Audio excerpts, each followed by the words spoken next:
സാഫല്യം ഭാഗം 6. ദേവൻ പ്ലീസ്, ഇതൊന്നും ഞാൻ മുൻകൂട്ടി കണ്ടതല്ലല്ലോ. ഇങ്ങനെയൊക്കെ സംഭവിച്ചു പോയി. അല്ലെങ്കിലും എന്നെ മാത്രം കുറ്റം പറയുന്നത് എന്തിനാ? ഇന്നലെ ഞാൻ വിളിച്ചപ്പോൾ ദേവൻ ഒന്ന് മൈൻഡ് ചെയ്തോ? ഇല്ലല്ലോ.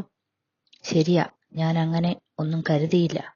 സാരമില്ല, നമുക്ക് നെക്സ്റ്റ് ബേബിയെ നോക്കാം.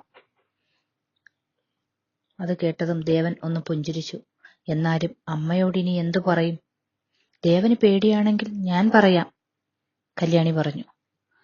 നീ അന്ന് ഒരു കുറവുമില്ലാത്ത ആ കുഞ്ഞിനെ കൊന്നുകളഞ്ഞതിന് ദൈവം ഇങ്ങനെ ഒരു അവസ്ഥ തന്നുവെന്നാ എനിക്ക് തോന്നുന്നത്, ദേവൻ പറഞ്ഞു. അന്ന് ഞാൻ അങ്ങനെ ചെയ്തില്ലായിരുന്നെങ്കിൽ ദേവൻ എന്നെ വിവാഹം ചെയ്യുമായിരുന്നോ? അപ്പോ അതാ ശരി, കല്യാണി പറഞ്ഞു. ദേവൻ പുറത്ത് വെയിറ്റ് ചെയ്യുമ്പോഴെല്ലാം നിരാശയോടെ അവിടെ കണ്ട കുഞ്ഞിന്റെ പിക്ചർ നോക്കി ഇരിപ്പായിരുന്നു. ഇതിപ്പോ കയ്യിൽ കിട്ടിയത് വായിലെത്തിയില്ല എന്ന് പറഞ്ഞ അവസ്ഥയായല്ലോ. ഇനി ചോദിക്കുന്നവരോടൊക്കെ ഞാൻ എന്ത് സമാധാനം പറയും? അമ്മ നിരാശയോടെ പറഞ്ഞു. എന്റെ അമ്മേ, ഇങ്ങനെ കിടന്ന് അലമുറ ഇടേണ്ട ആവശ്യമൊന്നുമില്ല. ഗർഭിണിയായിരിക്കുമ്പോൾ ഒരു കുഞ്ഞു മരിക്കുന്നത് ഇത് ആദ്യമായിട്ടൊന്നുമല്ലല്ലോ. നിനക്ക് ഒരു കുഞ്ഞിനെ കൊഞ്ചിക്കാനുള്ള യോഗമില്ലെന്നാ എനിക്ക് തോന്നുന്നത്, അമ്മ വീണ്ടും പറഞ്ഞു.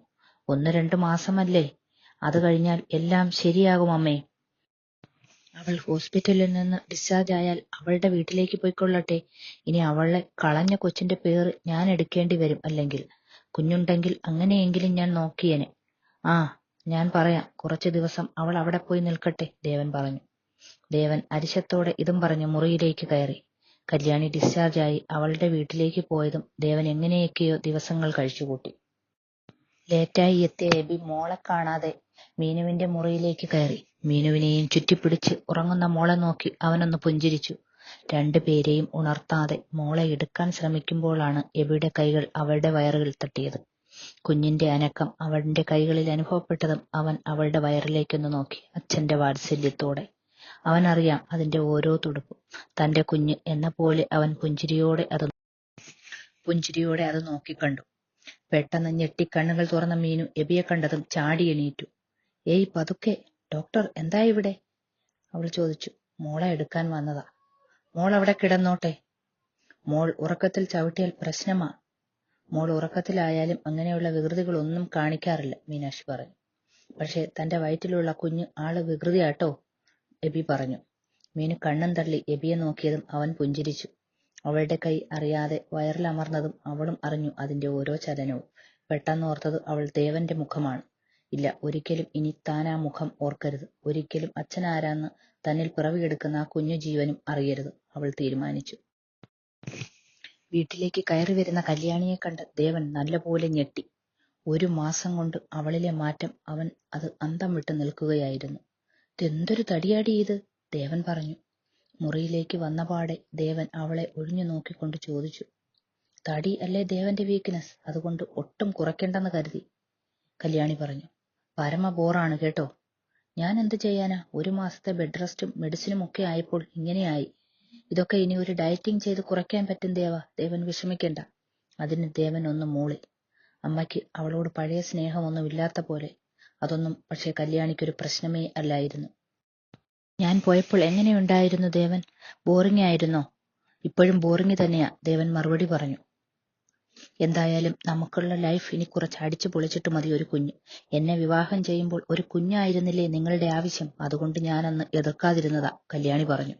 അതും പറഞ്ഞ് അവൾ ദേവനെ ചുറ്റിപ്പിടിച്ചു. പക്ഷെ അവനത് അലോരസമായി തോന്നി. അവൻ അവളുടെ കൈകൾ എടുത്തുമാറ്റി അവളെയൊന്ന് നോക്കി. ഞാൻ ഒരു അച്ഛനാകുന്നതിന് മുന്നേ മീനാക്ഷി ഒരു അമ്മയായി. അത് എന്നെ സംബന്ധിച്ചിടത്തോളം ഞാനൊരു തോറ്റുപോയതിന് തുല്യമാണ് കല്യാണി. മറ്റുള്ളവരുടെ മുന്നിലാണ് ഞാൻ നാണം കെടുന്നത്. അപ്പോ അതാണ് ദേവന്റെ പ്രശ്നം അല്ലേ? ഒരു കുഞ്ഞില്ലെന്ന് കരുതി ലോകം അവസാനിക്കാനൊന്നും പോണില്ല ദേവൻ. മറ്റുള്ളവരുടെ എത്ര കാര്യത്തിൽ നാട്ടുകാർക്കെന്താ ഇത്ര താല്പര്യം? എന്നോട് വല്ലതും ചോദിക്കട്ടെ, അതിനുള്ള തക്ക മറുപടി ഞാൻ കൊടുത്തോളാം. അല്ലാതെ അതിന്റെ പേരിൽ കണ്ണീരും ഒലിപ്പിച്ച് നടക്കാനൊന്നും എന്നെ കിട്ടില്ല. ഒരു കുഞ്ഞില്ലെന്ന കാരണം കൊണ്ടാ ഞാൻ നിന്നെ വിവാഹം ചെയ്തത്. എനിക്ക് ഒരു കുഞ്ഞ് ഉടനെ ഉണ്ടായില്ലെങ്കിൽ നാണക്കേട് തന്നെയാ, ദേവൻ പറഞ്ഞു. എന്താ അതിന്റെ പേരിൽ ഇനി 3ാമത് ഒന്നുകൂടി കെട്ടണമോ? കല്യാണി, ദേവൻ ദേഷ്യത്തോടെ എണീറ്റു. നോക്ക് ദേവൻ, ഞാൻ മീനാക്ഷിയല്ല. എന്റെ ലൈഫ് മറ്റുള്ളവർക്ക് വേണ്ടി ജീവിച്ചു തീർക്കാനൊന്നും എന്നെ കിട്ടുകയുമില്ല. ദേവൻ ദേഷ്യത്തോടെ അവളെ നോക്കിയതും അവൾ യാതൊരു ഭാവവ്യത്യാസവുമില്ലാതെ മുടി പുതച്ചു കിടന്നു. ദേവൻ ആ ഒരു നിമിഷം മീനുവിനെ കുറിച്ച് ഓർത്തു. താനൊന്ന് ഒച്ചവെച്ചാൽ പേടിച്ചു കരയുന്ന മീനുവിന് പകരം തന്നെ പോലും നിലയ്ക്ക് നിർത്തുന്നവൾ. മോളെ നിൽക്ക്, ഇത് കൂടി കഴിക്ക്, അമ്മയുടെ ചക്കരയല്ലേ, പ്ലീസ്. മോളുടെ പിറകെ ഓടുന്ന മീനുവിനെ കണ്ടുകൊണ്ടാണ് എബി താഴേക്ക് ഇറങ്ങിയത്. പപ്പാ എന്ന് വിളിച്ചുകൊണ്ട് മോൾ എബിയുടെ അടുത്തേക്ക് ചെന്നു. കണ്ടോ ഡോക്ടർ, മോൾ ഒന്നും കഴിച്ചിട്ടില്ല, എന്നെ ഇട്ട് ഓടിച്ചതല്ലാതെ. ആണോ മോളെ, പപ്പ പറഞ്ഞതല്ലേ അമ്മയ്ക്ക് വയ്യാത്തതാണ്, അമ്മയെ ഇട്ട് ഓടിക്കരുതെന്ന്. അതിനവൾ കുഞ്ഞി പല്ലുകൾ കാട്ടി ഒന്ന് ചിരിച്ചു. എന്റെ മീനാക്ഷി, നീ എന്തിനാ ഈ സമയത്ത് മോളുടെ പിന്നാലെ ഇങ്ങനെ ഓടുന്നത്? ഇത് നിനക്ക് മാസം 8 അത് പിന്നെ മോൾ ഒന്നും കഴിച്ചിട്ടില്ല, അവൾക്ക് വിശക്കില്ലേ? മീനു വിഷമത്തോടെ പറഞ്ഞതും എബി ഒന്ന് ചിരിച്ചു. അതൊക്കെ മോൾ വിശക്കുമ്പോൾ കഴിച്ചോളൂ, നീ വല്ലതും കഴിച്ചോ? എബി ചോദിച്ചു. അത് മോൾക്ക് കൊടുത്തിട്ട് കഴിക്കാമെന്ന് കരുതി. അപ്പോ നിന്റെ വയറ്റിലുള്ള കുഞ്ഞിന് വിശക്കില്ലേ? അതിനവൾ മൗനമായി നിന്നു. നോക്കു മീനാക്ഷി, നീ ഏറ്റവും കൂടുതൽ കെയർ ചെയ്യേണ്ട ടൈമാണിത്. 1 മിനിറ്റ് നീ മോളെ ഒന്ന് ശ്രദ്ധിച്ചില്ലെന്ന് കരുതി ആരും നിന്നെ ഒന്നും പറയാൻ പോണില്ല. അതുകൊണ്ട് നീ നിന്റെ കാര്യം കഴിഞ്ഞു മതി മോളെ കാര്യത്തിലുള്ള ഈ ശ്രദ്ധ. അവൾ വിഷമത്തോടെ ഒന്ന് മൂളി. മോൾ എബിയുടെ കയ്യിൽ നിന്ന് ഇറങ്ങിയതും എബി ഹോസ്പിറ്റലിലേക്കും ഇറങ്ങി. ഇറങ്ങുന്നതിനിടയ്ക്ക് തിരിഞ്ഞു നിന്ന മീനുവിനെ ഒന്ന് നോക്കി. ഈ ടൈം ചില സ്ത്രീകൾക്ക് ആഗ്രഹങ്ങളൊക്കെ കൂടുമെന്ന് കേട്ടിട്ടുണ്ട്. നിനക്ക് അങ്ങനെ വല്ല ആഗ്രഹവുമുണ്ടെങ്കിൽ എന്നോട് പറയാൻ മടിക്കണ്ട കേട്ടോ, എബി പറഞ്ഞു. എനിക്കിപ്പോ അങ്ങനെ ഒരാഗ്രഹവുമില്ല. ഡോക്ടർ എന്നോട് കാണിക്കുന്ന ഈ സ്നേഹത്തിന് പകരം ഞാൻ എന്താ തിരികെ തരിക എന്ന ചിന്ത മാത്രമേ എനിക്കുള്ളൂ, മീനാക്ഷി പറഞ്ഞു. ഇതുവരെ ഈ എബി തിരിച്ചൊന്നും പ്രതീക്ഷിച്ച് ആർക്കും ഒന്നും ചെയ്തു കൊടുത്തിട്ടില്ല. ഇതും പറഞ്ഞ് എബി ഇറങ്ങി നടന്നു. മീനു എബി പോകുന്നതും നോക്കി നിന്നു. ഒരു പക്ഷേ ദേവേട്ടന് പകരം തനിക്ക് ഭർത്താവായി ഇദ്ദേഹത്തെ കിട്ടിയിരുന്നെങ്കിൽ എന്ന് പോലും അവൾ ആഗ്രഹിച്ചു. ഈ ജന്മം മുഴുവൻ കടപ്പെട്ടിരിക്കും ഞാൻ, അവൾ ചിന്തയോടെ നിന്നു. അവൻ തിരിച്ചു വരുന്നതുവരെ മീനുവിന്റെ കണ്ണുകൾ പുറത്തായിരുന്നു. എബി വന്നതും മോളെപ്പോലെ തന്നെ മീനുവിന്റെ ചുണ്ടിലും ഒരു പുഞ്ചിരി വിരിഞ്ഞു. നീയായിട്ടൊന്നും പറയില്ലെന്നറിയാം, ഇതാ മസാല ദോശ. കയ്യിലുള്ള പൊതി അവൻ മീനുവിന് നേരെ നീട്ടിക്കൊണ്ട് പറഞ്ഞതും മീനു അവനെ നോക്കിക്കൊണ്ട് അത് വാങ്ങി. അതിന്റെ സ്മെൽ തന്നെ അവളെ നന്നായി ആകർഷിച്ചു. വാ മോളെ, നമുക്ക് കഴിക്കേണ്ടേ? അവളെല്ലാം മറന്ന് മോളെയും ഒപ്പം ഇരുത്തി അത് കഴിക്കുന്നത് കണ്ട് അവനൊന്ന് ചിരിച്ചു. പിന്നീട് എന്നും എന്തെങ്കിലും അവൾക്കായി അവൻ കൊണ്ടുവരുന്നത് പതിവാക്കി. അത് അവളും ആഗ്രഹിച്ചതാണ്. പക്ഷെ വയ്യ ഒന്നും ആവശ്യപ്പെടാൻ. മീനുവിനെ കൊണ്ടുപോകാനാ ഞങ്ങൾ വന്നത്, മീനുവിന്റെ അമ്മാവൻ എബിയോടായി പറഞ്ഞതും എബി മീനുവിനെ ഒന്ന് നോക്കി. അന്നേ അത് ചെയ്യേണ്ടിയിരുന്നതാ. പിന്നെ കരുതി മോനോട് അറിയാതെയെങ്കിലും ചെയ്തു പോയ തെറ്റിന് ഇത്രയെങ്കിലും അവൾ ചിന്നിമോളെ നോക്കട്ടെ എന്ന്. നിന്റെ എന്തെങ്കിലും ഉണ്ടെങ്കിൽ എടുത്തുകൊണ്ട് വാ മോളെ, അമ്മാവൻ പറഞ്ഞു. മീനു അകത്തേക്ക് നടന്നു. നിനക്ക് പോണോ? മീനു ഇറങ്ങിയതും എബി ചോദിക്കുന്നത് കേട്ട് മീനു ഒന്നും മിണ്ടാതെ നിന്നു. അവൾ ഇവിടെ നിന്നിട്ട് ആര് നോക്കാനാ മോനെ? അവിടെയും ആരുമില്ല. എന്നാലും ഇവളെ നോക്കാൻ കുറച്ച് ദിവസത്തേക്ക് ഇവളുടെ ചേച്ചിയോട് വരാൻ പറഞ്ഞിട്ടുണ്ട്. അവൾ ഇവിടെ നിന്നോട്ടെ അമ്മാവാ, അവളുടെ കാര്യങ്ങൾ നോക്കാൻ ഇവിടെ ജോലിക്കാരിയുണ്ട്, എബി പറഞ്ഞു. മീനു ഇത് കേട്ടതും തല ഉയർത്തി എബിയെ ഒന്ന് നോക്കി. ഡോക്ടർ, ഞാൻ ഇവിടെ നിന്നാൽ മോളെപ്പോലും നോക്കാനാവില്ല. പിന്നെ ഞാൻ ഇവിടെ നിന്നിട്ട് എന്തിനാ? മീനാക്ഷി ചോദിച്ചു. നീ ഉണ്ടെങ്കിൽ മോൾ നിന്റെ അടുത്ത് നിന്നോളും. മോളെ നോക്കാൻ വേണ്ടിയല്ല ഞാൻ നിന്നെ ഇവിടെ നിർത്തുന്നത്. അവിടെ നിനക്ക് നൈറ്റ് എങ്ങാനും വല്ല ഡെലിവറി പെയിൻ ആകുന്നതെങ്കിൽ ഒരു വണ്ടി പോലും കിട്ടില്ല. പിന്നെ നിന്നെ നോക്കാൻ എന്തിനാ വെറുതെ മറ്റുള്ളവരെ ബുദ്ധിമുട്ടിക്കുന്നത്? ഇപ്പൊ തന്നെ ഞാൻ കാരണം ഡോക്ടർക്ക് ഒരുപാട് ബുദ്ധിമുട്ടായി. ഓരോ മാസവും ചെക്കപ്പും. ഇനി ഡെലിവറിയും കൂടി ആയാൽ ഡോക്ടർക്ക് കൂടുതൽ ബുദ്ധിമുട്ടാകും. അത് ആരുടെയോ കുഞ്ഞിനു വേണ്ടി. ഞാൻ മിന്നു കിട്ടിയതിന് ശേഷമാണ് നീ ഗർഭിണിയാണെന്നറിഞ്ഞത്. അതിനർത്ഥം ആ കുഞ്ഞ് ഈ വീട്ടിൽ ജനിക്കേണ്ടതാണെന്നാണ്. അതുകൊണ്ട് ആ കുഞ്ഞ് എന്റെ മോൾക്കൊരു കൂട്ടായി ഇവിടെ തന്നെ വളരട്ടെ. മീനു കണ്ണീരോടെ എബിയെ നോക്കി. മോളല്ലേ പറഞ്ഞത് ദൈവം ക്രൂരനാണെന്ന്? ഇപ്പൊ കണ്ടില്ലേ, ദൈവമായിട്ടാണ് നിന്റെ മുൻപിൽ ഇങ്ങനെ ഒരാൾ നിൽക്കുന്നത്. അതെന്റെ മോളുടെ പ്രാർത്ഥനയുടെ ഫലം തന്നെയാ, അമ്മാവൻ ഇത്രയും പറഞ്ഞു. മീനു കണ്ണുനീർ തുടച്ചു പുഞ്ചിരിയോടെ അമ്മാവനെ നോക്കി. അമ്മാവൻ സന്തോഷത്തോടെ മടങ്ങി.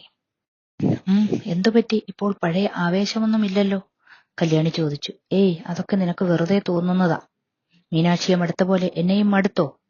ഞാൻ പറഞ്ഞല്ലോ കല്യാണി, നിന്റെ തോന്നലാണെന്ന്. എനിക്ക് വേണ്ടത് ഒരു കുഞ്ഞാണ്. അത് നിനക്ക് താല്പര്യമില്ലല്ലോ, ദേവൻ പറഞ്ഞു. ദേവന്റെ ആഗ്രഹമല്ലേ, അത് ഞാൻ സാധിച്ചു തരും, പോരെ? അവൾ ദേവന്റെ നെഞ്ചിലേക്ക് ചാഞ്ഞുകൊണ്ട് പറഞ്ഞു. നിന്റെ ഈ തടി ഡയറ്റിങ്ങിൽ പോലും കൂടുന്നതല്ലാതെ ഒരു കുറവുമില്ലല്ലോ കല്യാണി, ദേവൻ അവളിലേക്ക് അമർന്നുകൊണ്ട് പറഞ്ഞു. ഒന്ന് പോ ദേവൻ. എന്റെ വീട്ടിലുള്ളവരെ വെച്ച് നോക്കുമ്പോൾ ഞാനാണ് ഏറ്റവും മെലിഞ്ഞത്. അവരെ തോൽപ്പിക്കാനുള്ള പ്ലാനിലാണോ നീ അപ്പോൾ? ദേവന് ഇഷ്ടമില്ലെങ്കിൽ അത് ഞാൻ കുറച്ചേക്കാം. അതിനവൻ ഒന്ന് ചിരിക്കുക മാത്രം ചെയ്തു. അവൾ ക്ഷീണത്തോടെ അവന്റെ നെഞ്ചിലേക്ക് ചായാൻ തുടങ്ങിയതും ദേവൻ തിരിഞ്ഞു കിടന്നു. ഈയിടെയായിട്ട് ഞാൻ ശ്രദ്ധിക്കുന്നു, ദേവൻ എന്തോ വലിയ താല്പര്യമില്ലാത്ത പോലെ. അവൾ നീരസത്തോടെ അവനെ നോക്കി. എനിക്ക് നല്ല ഉറക്കം വരുന്നു, നീ അങ്ങോട്ട് നീങ്ങിക്കിടക്ക്, ദേവൻ പറഞ്ഞു. അവൾ അവനെ ഒന്ന് നോക്കിയിട്ട് തിരിഞ്ഞു കിടന്നു. ഒരു കുഞ്ഞ് എന്ന ദേവന്റെ ആഗ്രഹം സാധിച്ചു കൊടുക്കണം, ഇല്ലെങ്കിൽ മീനാക്ഷിയുടെ ഗതി തന്നെയാവും എനിക്ക് എന്ന ചിന്തയോടെ അവൾ കിടന്നു. എന്താ ലേറ്റായത്? പാതിരാത്രി കയറി വന്ന ദേവനെ നോക്കി കല്യാണി ചോദിച്ചു. അത് എനിക്കൊരു അത്യാവശ്യ കാര്യം ഉണ്ടായിരുന്നു. എന്ത് കാര്യം? അതൊക്കെ നീ എന്തിനാ അറിയുന്നത്? എനിക്കറിയണം. ദേവന്റെ എല്ലാ കാര്യങ്ങളും അറിയാനുള്ള അവകാശം എനിക്കുണ്ട്. എന്റെ കാര്യത്തിൽ നീ ഇടപെടേണ്ട, കേട്ടല്ലോ. നീ നിന്റെ കാര്യം മാത്രം നോക്കിയാൽ മതി, ദേവൻ ഗൗരവത്തോടെ പറഞ്ഞു. അതും പറഞ്ഞ് ദേവൻ മുറിയിലേക്ക് നടന്നു. എന്റെ കാര്യം നോക്കിക്കഴിയാനാണെങ്കിൽ എല്ലാം അങ്ങനെ തന്നെ ആയിക്കോട്ടെ. ഈ ബെഡ്റൂമിലും ഞാൻ എന്റെ കാര്യം മാത്രം നോക്കിക്കോളാം. ദേവന്റെ കുഞ്ഞെന്ന ആവശ്യവും അവൾ മുഴുവിക്കാതെ നിർത്തി. നിനക്കിപ്പോൾ എന്താ വേണ്ടത്? ദേവൻ ചോദിച്ചു. എനിക്കറിയണം ദേവൻ ഇതുവരെ എവിടെയായിരുന്നുവെന്ന്.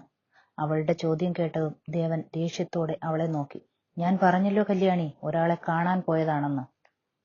പിന്നെന്താ? അതാരാണെന്നാ എനിക്കറിയേണ്ടത്. വല്ല മൂന്നാം കെട്ടിനുമുള്ള പ്ലാൻ ആണോ എന്ന് ആർക്കറിയാം? കല്യാണി, ദേവൻ ദേഷ്യത്തോടെയും അമർഷത്തോടെയും വിളിച്ചു. അവളിൽ യാതൊരു ഭാവവ്യത്യാസവും ഇല്ലാതെ ആ നിൽപ്പ് തുടർന്നു.